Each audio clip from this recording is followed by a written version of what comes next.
科，我想問啦，玩呢一個中國敲擊樂係你自己揀嘅，定係被邀請嘅？係我自己揀嘅。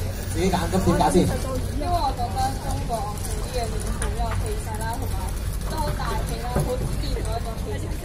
O K， 好大氣 ，O K。咁但係我想問啦，咁對你嚟講，玩咗呢個中國敲擊樂啦，對你嚟講有冇其他幫助先？除咗認識咗中國文化啦之外，係啦，對你嚟講有冇作用咧？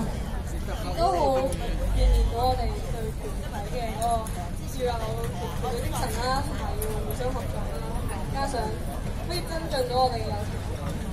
咁好好喎，多謝晒你先，辛苦晒 ，thank you。好啦，最後一個為大家演出嘅單位咧，就係梁文傑紀念中學沙田嘅，睇下佢哋先準備。